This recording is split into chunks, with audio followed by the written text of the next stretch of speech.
São Paulo vai para o mercado e contata centroavante. Vamos comentar aí sobre isso. Vamos falar aí também sobre zagueiro, deixando o São Paulo aí já agora no meio do ano. Vamos comentar sobre isso. Vamos falar também sobre grana entrando nos cofres do São Paulo com venda aí de jogador. Será? Vamos falar sobre isso e muito mais. Belezinha, meu querido? Hoje tem São Paulo em campo. Hoje é de Campeonato Brasileiro, São Paulo e Mirassol. E vamos começar o vídeo para falar sobre o treino de ontem do São Paulo, de sexta-feira, que foi onde o São Paulo aí, né? O dia que o São Paulo encerrou a preparação para o jogo de logo mais. Vamos lá, porque temos notícias aí sobre alguns jogadores em específico, tá bom? Vamos lá, ó. O São Paulo finalizou nesta sexta-feira a preparação para enfrentar o Mirassol neste sábado no estádio do Morumbi pela 10ª rodada do Campeonato Brasileiro. A gente comentou já no vídeo de ontem que o Juan tá com dores no joelho e que não vai jogar hoje, tá? O zagueiro Juan, com dores no joelho direito, ficou em tratamento no Refis e não vai ser relacionado para o jogo deste sábado. Sob o contrato com o São Paulo até o dia 30 de junho, o defensor tem demonstrado desejo de seguir no São Paulo, mas ao mesmo tempo tem recebido assédio de outros clubes da Série A do Campeonato Brasileiro. Caso ele atinja a 7ª partida, ele ficará impedido de atuar por outra equipe dentro da competição, tá? Então, tá essa situação do São Paulo tentando estender o empréstimo dele. Ele só tem 5 jogos até aqui no Brasileiro, tá? E tem time da Série A de olho. Tem time, tá vendo que o São Paulo né, tá com problema aí para comprar ele, né, para negociar e estender o empréstimo até o final do ano. O São Paulo não pagou a última parcela que tinha que pagar do empréstimo aí do Juan, né? Até o Sassuolo foi para a FIFA aí por causa disso. Então, evidentemente tem time de olho nisso, interessado no Juan. Daqui a pouco a gente fala mais sobre o Juan, que tem mais coisa aí pra gente falar sobre a situação dele, tá? Nesta sexta-feira, o técnico Luiz Ubeldia orientou um trabalho tático que simulou situações de jogo e aprimorou as cobranças de bolas paradas. Tem que melhorar esse momento, tá tomando gol de bola parada, né, cara? Tem que melhorar a bola parada aí, porque a bola parada decide jogo, decide classificação, decide campeonato, tem que melhorar isso aí. Vamos? A atividade do dia foi encerrada com um complemento de finalização observado pelo argentino, que não estará à beira do campo, pois está suspenso. Também já falamos sobre isso, ele não vai estar na beira do campo aí hoje, né? Vai ser o Maxi Cubeiras que vai estar comandando aí a equipe do São Paulo, tá? O Marcos Antônio, com uma lesão muscular na posterior da coxa esquerda, também é desfalque, tá? Então o Juan tá fora e o Marcos Antônio também não joga.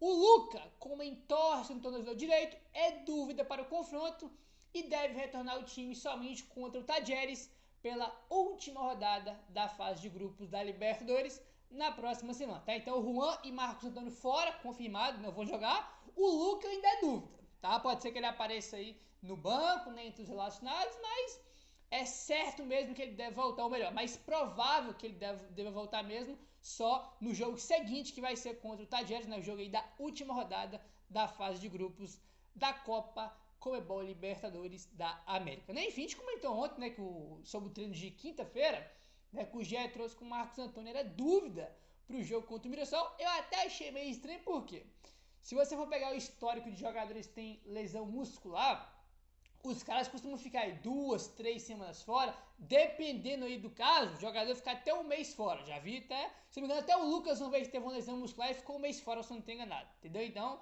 dificilmente, pô, o Marcos Antônio se machucou contra o Grêmio, né, no sábado passado, aí nesse dia ia jogar uma semana só, né? Geralmente os jogadores ficam 2, 3 ou até mais tempo aí quando estão com a lesão muscular, então já não tinha essa expectativa aí do Marcos Antônio entrar em campo aí amanhã, né? Então segue aí de fora, que estava vindo muito bem, mas infelizmente se machucou, tá bom?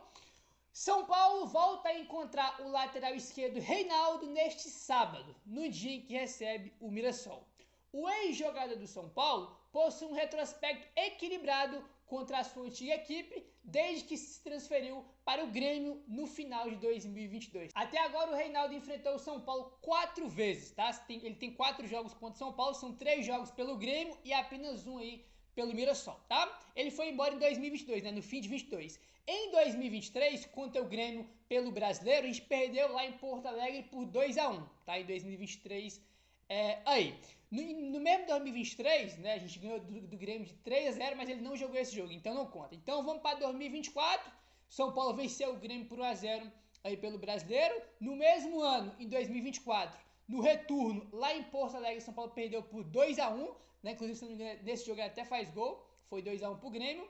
E nesse ano, 2025, São Paulo e Mirassol, São Paulo meteu 4-1 para cima do Mirassol aí pelo Campeonato Paulista, né? Então são 4 jogos com 2 vitórias do São Paulo e 2 vitórias do Reinaldo, entendeu? Enfrentando aí o time do São Paulo, ele que bate muito bem pênalti. Espero que não tenha pênalti aí hoje, porque se tiver pênalti, a chance dele guardar é muito grande, porque a melhor coisa que ele fazia de forma disparada era cobrar pênalti. Isso aí não dá pra contestar. Eu não tenho nenhum apreço pelo Reinaldo, tá? Tipo assim, eu não gosto nada do jogador Reinaldo, mas ele batia pênalti muito bem, né? Esse pênalti realmente ele batia aí muito bem, tá? Vamos mudar de assunto agora para falar sobre o mercado da bola. A gente comentou aí já sobre o São Paulo, né? Buscar um centroavante aí no mercado, já comentamos muito sobre isso. E comentamos aqui também, né, que foi a informação que trouxe primeiro foi o Valentim Furlan, sobre o Fernando Zampedri, né, que é o atacante de 37 anos e que joga aí na Universidade Católica do Chile, tá? Segundo o jornalista chileno José Tomás Fernandes, o São Paulo tem um centroavante Fernando Zampedri no radar e fez uma sondagem inicial. Até aqui não há negociações no momento, apenas um contato inicial, tá? Então a gente tem informação que o São Paulo estava de olho nele e agora esse jornalista chileno aí, tá? O José Tomás Fernandes traz que o São Paulo fez uma sondagem, São Paulo já entrou em contato aí, entendeu? Com a Universidade Católica, tá?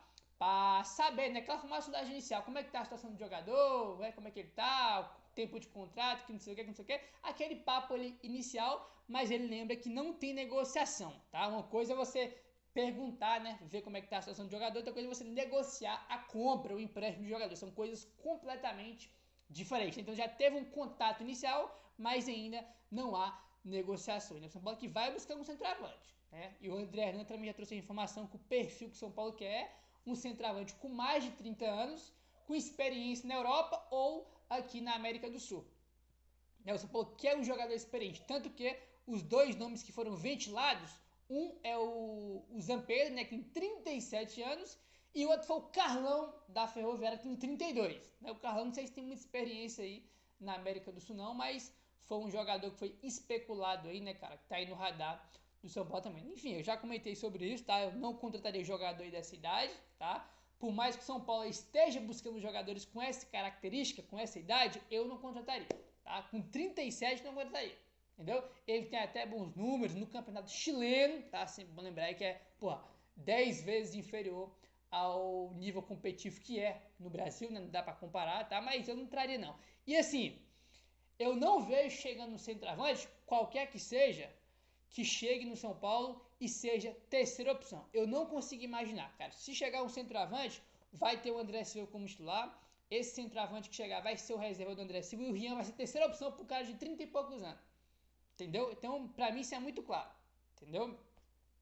Ainda mais depois das informações que o blog do São Paulo trouxe, né, sobre o perfil de centroavante que o Zubeldia gosta. Também comentamos aqui já sobre isso, né? Que a compositura aqui sempre sabe do que eu tô falando. Então, eu tenho muito medo de chegar um cara com 30 e poucos anos já, veterano, entendeu? E ganhar mais minutos, ganhar mais oportunidade do que o Rian, né? O que seria uma sacanagem bem grande aí, né? Enfim.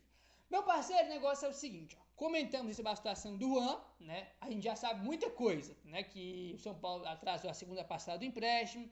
Ele aí tem 5 jogos no Brasileiro, né? E tem times aí da Série A de olho no Juan. De olho aí no Juan, tá? O Felipe Ruiz, que cobre o São Paulo no GE, colocou aqui no Twitter. No X, né? Nem é mais Twitter.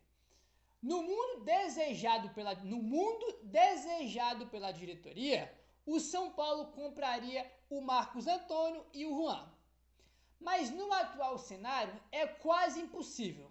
A prioridade vai ser pela aquisição do volante, que se tornou peça-chave para o Zubeldia em 2025.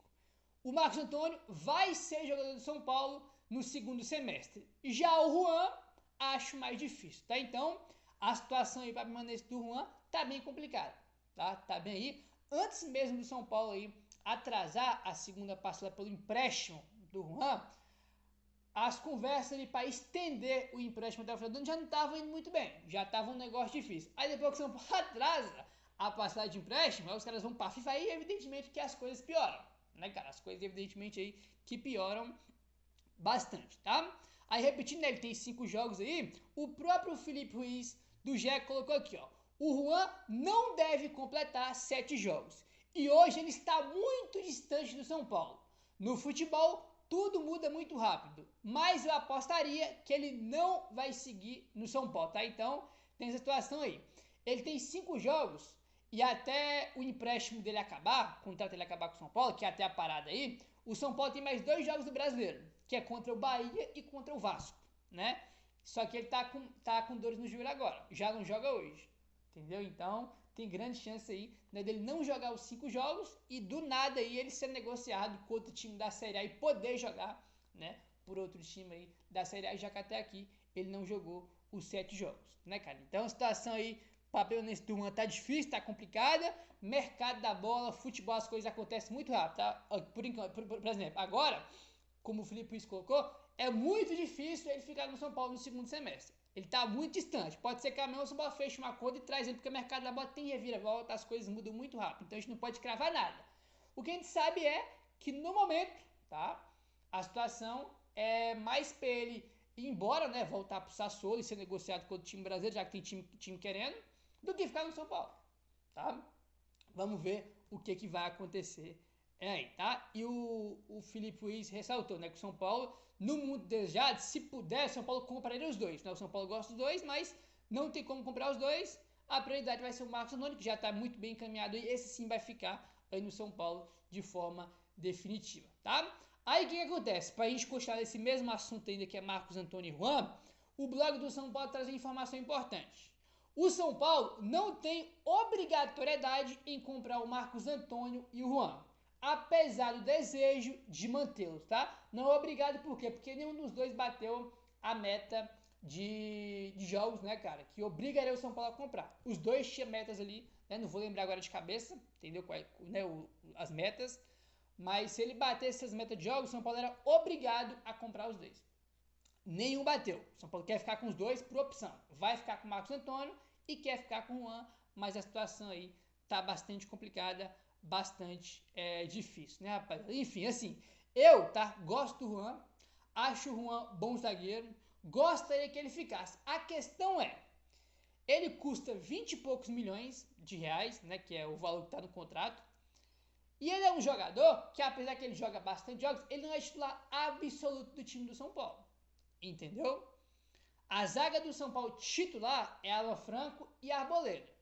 Em muitos jogos, quando o São Paulo jogou com 3 zagueiros, jogou o Alan Franco, o Arboleda e o Ferrares, né? Apesar que nos últimos jogos o Juan vem jogando. Mas ele não é titular do São Paulo.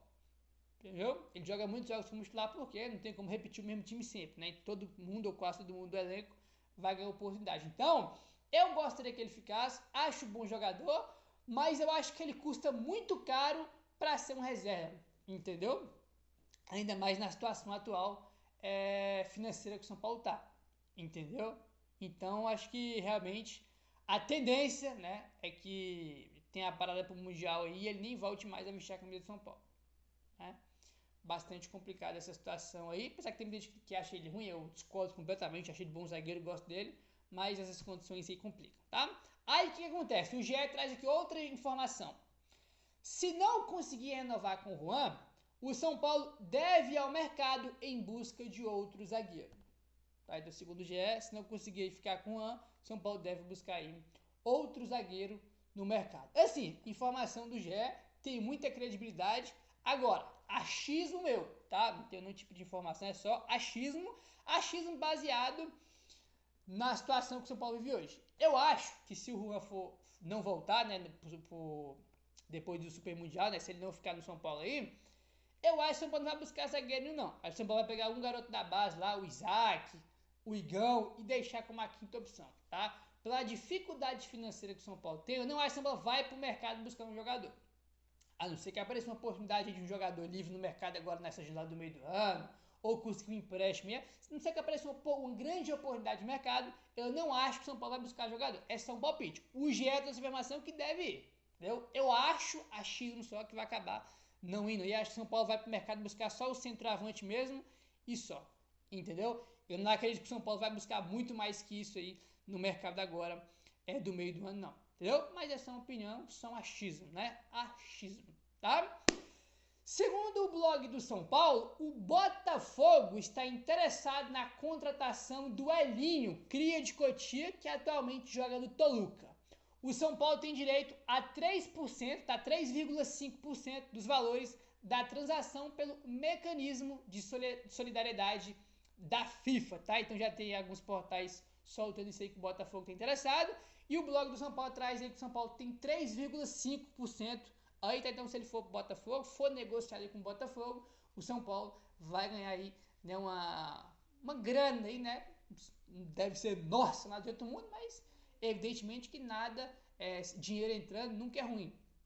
Ainda mais na situação financeira que o São Paulo vive aí, né? O Elinho que tava jogando muito, não sei como é que ele tá lá no México agora, né? Nem acompanha o campeonato mexicano, mas ele tava jogando no Bragantino e tava muito bem, né, cara, no Bragantino.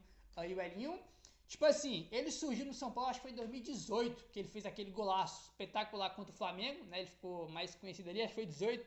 Foi 18? Ou foi 19, não vou lembrar agora, né? E tipo assim, ele foi se destacar mesmo em quem? Em 23 ali pelo Bragantino, mais ou menos, né? 23 ali que ele começou a se destacar. É aquele negócio, rapaz, jogador sobe, né? Não engrena, mas o cara vai para outro time, fica mais maduro, ganha experiência, um time que não tem tanta pressão, se desenvolve e vira um ótimo jogador no time do Bragantino, né? Agora o Botafogo tá interessado aí. Meu parceiro, se inscreve no canal, deixa o like, valeu, tamo junto e saudações tricolores.